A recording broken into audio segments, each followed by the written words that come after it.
Athens के आसमान में 10 किलोमीटर की ऊंचाई पर एक प्लेन लगातार चक्कर लगा रहा था। यह विमान पिछले 2 घंटे से किसी से भी संपर्क में नहीं था। कंट्रोलर ने 19 बार कोशिश की, लेकिन हर बार जवाब में सिर्फ सन्नाटा मिला। अब हालात गंभीर हो चले थे। शक होने लगा कि कहीं विमान को हाईजैक तो नहीं कर लिया गया है। बिना समय गवाए ग्रीस की वायुसेना ने 2 F-16 फाइटर जेट्स को हवा में भेजा ताकि वे प्लेन की स्थिति का जायजा ले सकें। जब जेट्स ने उस विमान के पास पहुंचकर खिड़की से अंदर झांका तो जो नजारा सामने था वह रोंगटे खड़े कर देने वाला था। कॉकपिट में कैप्टन की सीट खाली थी और को पायलट अपनी सीट पर झुके हुए थे, पूरी तरह से बेहोश। प्लेन के भीतर बाकी यात्री भी या तो बेसुध थे या शायद मर चुके थे। सवाल ये उठता है कि एक सामान्य सी उड़ान अचानक इस भयानक स्थिति तक कैसे पहुंच गई। आइए जानते हैं हेलियोस फ्लाइट 522 की इस रहस्यमयी और दर्दनाक कहानी को। 13 अगस्त 2005 की रात लंदन के हीथ्रो एयरपोर्ट से एक बोइंग 737 विमान ने उड़ान भरी। यह फ्लाइट ओलंपिया नाम की थी और साइप्रस के लारनाका इंटरनेशनल एयरपोर्ट जा रही थी। इस विमान का संचालन हीलियोस एयरवेज कर रही थी, जो एक कम कीमत वाली साइप्रस की एयरलाइन थी और यूरोप के अलग अलग हिस्सों से यात्राएं करवाती थी। उड़ान की शुरुआत सामान्य थी, लेकिन कुछ देर बाद फ्लाइट क्रू को एक अजीब सी आवाज सुनाई दी जो दरवाजे के पास से आ रही थी। जब जांच की गई तो देखा गया कि दरवाजे के चारों ओर बर्फ जैसी परत बन गई थी। इस बात को तकनीकी लॉगबुक में दर्ज किया गया ताकि लैंडिंग के बाद इंजीनियर इस समस्या की जांच कर सकें। रात 1:25 पर विमान लारनाका एयरपोर्ट पर उतरा। पायलट ने ग्राउंड इंजीनियर एलन इरविन से कहा कि केबिन के प्रेशर सिस्टम को चेक करो। यह सिस्टम ऊंचाई पर यात्रियों को ऑक्सीजन देने के लिए जरूरी होता है। एलन ने जांच के लिए कंट्रोल को ऑटो से मैनुअल मोड पर कर दिया, जैसा हमेशा किया जाता है। जांच के दौरान कोई दिक्कत नहीं मिली, सब कुछ ठीक था। लेकिन एक बड़ी गलती हो गई। जांच के बाद कंट्रोल को दोबारा ऑटो पर नहीं रखा गया। कुछ घंटों बाद वही फ्लाइट दोबारा उड़ान भरने जा रही थी, बिल्कुल तैयार, लेकिन एक नजरअंदाज की गई गलती के साथ।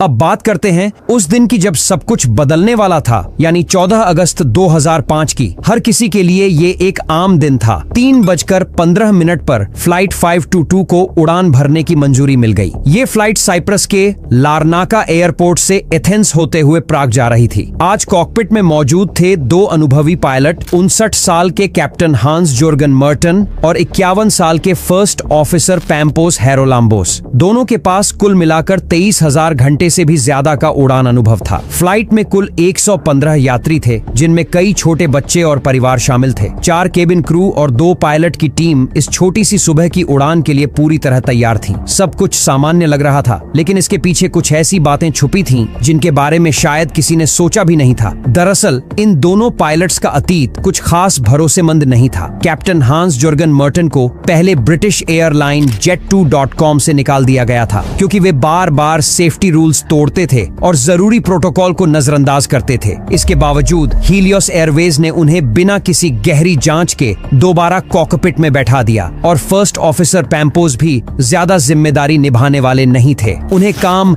जल्दी निपटाने की आदत थी और वे खुद कई बार कैप्टन हांस जोर्गन मर्टन की लापरवाहियों की शिकायत कर चुके थे। ऐसे में टीम की शुरुआत ही सवालों से घिरी थी। सुबह 5 बजे तक कैप्टन, फर्स्ट ऑफिसर और बाकी क्रू एयरपोर्ट पर पहुंच चुके थे ताकि टेक ऑफ से पहले की सारी तैयारियां पूरी की जा सके। लेकिन उस दिन कुछ क्रू मेंबर्स अचानक बीमार पड़ गए, जिससे फ्लाइट टीम को पूरा करने में दिक्कत हुई। आखिरकार 2 नए फ्लाइट अटेंडेंट्स को बुलाया गया, लुइसा वोल्टेरा और एंड्रियास प्रोड्रोमो। शुरू में एंड्रियास इस फ्लाइट पर ड्यूटी लेने को तैयार नहीं थे, लेकिन जैसे ही उन्हें पता चला कि उनकी गर्लफ्रेंड लुइसा उसी फ्लाइट पर तैनात हैं, उन्होंने बिना देर किए हाँ कह दिया। उन्हें क्या पता था कि ये मामूली सा फैसला कुछ ही घंटों में उनकी जिंदगी का सबसे बड़ा मोड़ साबित होने वाला था।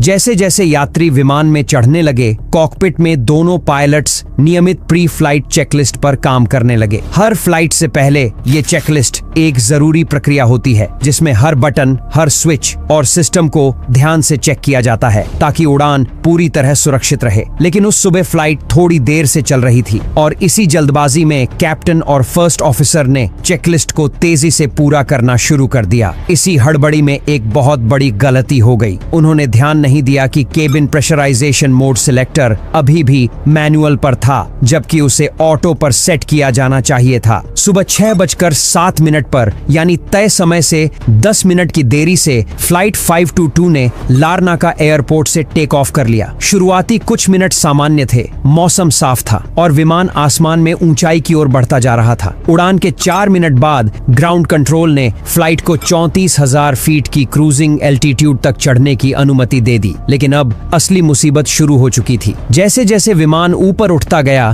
केबिन में हवा प्रेशराइज नहीं हो रही थी। इसका मतलब था कि अंदर की हवा पतली होती जा रही थी और ऑक्सीजन की मात्रा लगातार घट रही थी। उड़ान भरने के सिर्फ 5 मिनट के अंदर ही कॉकपिट में एक अजीब अलार्म बजने लगा। ये केबिन ऑल्टीट्यूड वार्निंग अलार्म था, जो तभी बजता है जब केबिन में ऑक्सीजन का स्तर इतने खतरनाक हद तक गिर चुका हो कि तुरंत मास्क पहनना जरूरी हो जाए। लेकिन बात हैरानी की थी, क्योंकि ये अलार्म उस वक्त बजा जब फ्लाइट क्रूजिंग एल्टीट्यूड पर थी। इतनी ऊंचाई पर इस अलार्म का बजना दोनों पायलट्स को चौंका गया। उन्हें समझ ही नहीं आया कि आखिर क्या गड़बड़ हो रही है। अब सब कुछ तेजी से बिगड़ने लगा था और वक्त बहुत कम बचा था। कॉकपिट में अफरा तफरी मची हुई थी और प्लेन के अंदर यात्री घबराए हुए थे। क्रू मेंबर्स उन्हें शांत कराने की कोशिश कर रहे थे, लेकिन खुद उनके चेहरों पर भी डर साफ दिखाई दे रहा था। कॉकपिट में पायलट बार बार एयर ट्रैफिक कंट्रोल से संपर्क करने की कोशिश कर रहे थे, लेकिन चंद मिनटों बाद प्लेन का एटीसी से कनेक्शन पूरी तरह टूट गया। अब ग्राउंड कंट्रोल के पास सिर्फ एक ही रास्ता था, रेडियो कॉल्स, और इसलिए कंट्रोल रूम लगातार रेडियो पर संपर्क करने की कोशिश करता रहा, लेकिन हर बार जवाब में बस सन्नाटा ही मिला। अब ये फ्लाइट एक आम उड़ान नहीं रही, ये बन चुकी थी एक रहस्यमयी उड़ान जिसकी मंजिल अब किसी को नहीं पता था।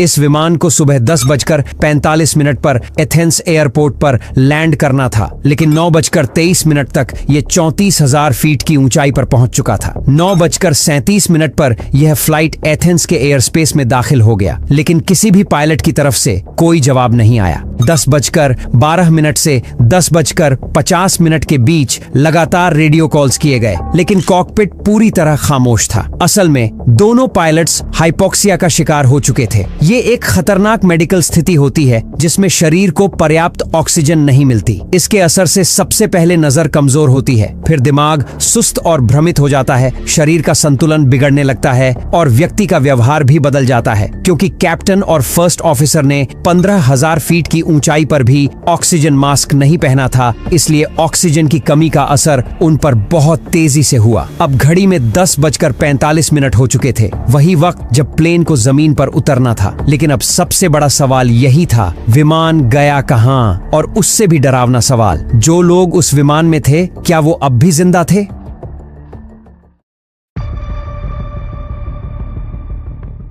जब फ्लाइट 522 से आखिरी बार संपर्क हुए 16 मिनट बीत चुके थे, तब तक विमान एथेंस के एयर स्पेस में दाखिल हो चुका था। इसके बाद करीब 40 मिनट तक न सिर्फ एटीसी बल्कि आसपास उड़ रहे कई और विमानों ने भी बार बार विमान से संपर्क करने की कोशिश की, लेकिन हर बार जवाब में सिर्फ खामोशी ही मिली। अलग अलग रेडियो फ्रीक्वेंसीज पर 30 से ज्यादा कॉल्स की गईं, लेकिन सब बेकार रहीं, क्योंकि बाहर से प्लेन एकदम नॉर्मल उड़ान में दिख रहा था। इसलिए ग्राउंड कंट्रोल को यही लगा कि शायद प्लेन के रेडियो सिस्टम में कोई तकनीकी दिक्कत आ गई है। लेकिन फिर कुछ ऐसा हुआ जिससे शक और गहरा गया। फ्लाइट 522 ने पहले तो बिल्कुल नॉर्मल अंदाज में लैंडिंग की तैयारी शुरू की, लेकिन तभी अचानक वो मुड़ा और उसी रास्ते पर लौटने लगा जहां से वो आया था। इसका मतलब था कि अब प्लेन एक ऑटोमेटिक होल्डिंग पैटर्न में घूम रहा था, यानी एक ऐसा रास्ता जिसे सिस्टम तब खुद चुनता है जब कोई लैंडिंग मिस हो जाती है। ऐसा होता देख जमीन पर मौजूद एयर ट्रैफिक कंट्रोलर्स को अब ये साफ हो गया कि इस प्लेन के साथ कुछ बहुत गड़बड़ है। और ठीक इसी बीच हजारों फीट ऊपर उस प्लेन के अंदर जो कुछ हो रहा था उसे हम शायद कभी पूरी तरह समझ न सके, लेकिन एक बात तय है, वहां डर, घबराहट और बेबसी का माहौल रहा होगा। केबिन क्रू अपनी सीटों पर बैठा बस एक ही उम्मीद कर रहा होगा कि पायलट अब कोई इमरजेंसी डिसेंट शुरू करे, यानी प्लेन को नीचे लाएं ताकि सबकी जान बच सके। लेकिन अफसोस ऐसा कुछ नहीं हुआ। क्रू को अच्छी तरह पता था कि ऑक्सीजन मास्क में बस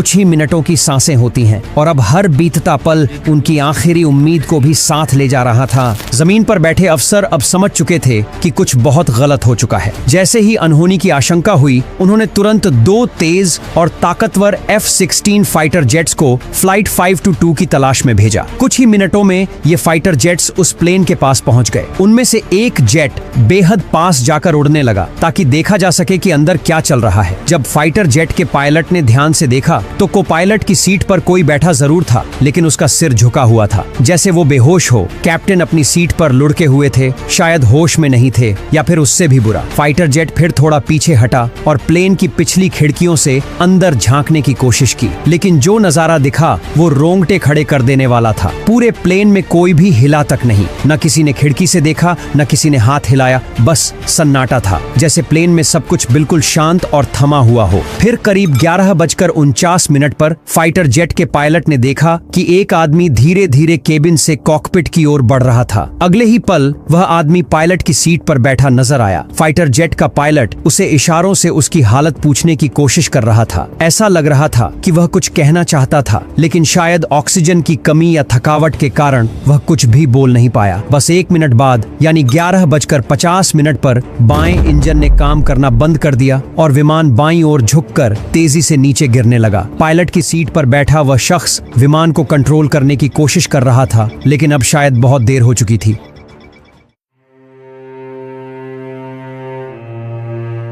अब फ्लाइट 522 मौत के बेहद करीब था। इस दौरान कॉकपिट के रेडियो पर बहुत धीमी और टूटी फूटी आवाज में एक पुकार सुनाई दी।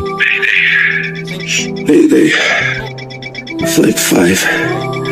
लेकिन अफसोस, रेडियो गलत फ्रीक्वेंसी पर था। उस इंसान की ये आखिरी कोशिश किसी भी काम नहीं आई। वो जैसे शून्य में बोल रहा था। बाद में जब क्रैश साइट से वॉइस रिकॉर्डर मिला, तब जाकर दुनिया को ये पता चला कि वो इंसान आखिरी पल तक लड़ता रहा। उसने उम्मीद नहीं छोड़ी, लेकिन किस्मत उसके साथ नहीं थी। थोड़ी ही देर में उसका दूसरा इंजन, यानी दायां इंजन भी बंद हो गया। उस इंसान ने एक आखिरी बार F-16 फाइटर जेट पायलट्स की तरफ देखा, धीरे से हाथ उठाया और नीचे की ओर इशारा किया, जैसे कहना चाहता हो अब कुछ नहीं बचा। प्लेन तेजी से नीचे गिरने लगा। जमीन पर मौजूद टीमें कुछ समझ नहीं पा रही थीं कि क्या हो रहा है और क्या किया जा सकता है। चारों तरफ एक अजीब सी खामोशी थी। कुछ समय बाद ये प्लेन एथेंस से करीब 40 किलोमीटर दूर ग्रामेटिको की पहाड़ियों से टकरा गया।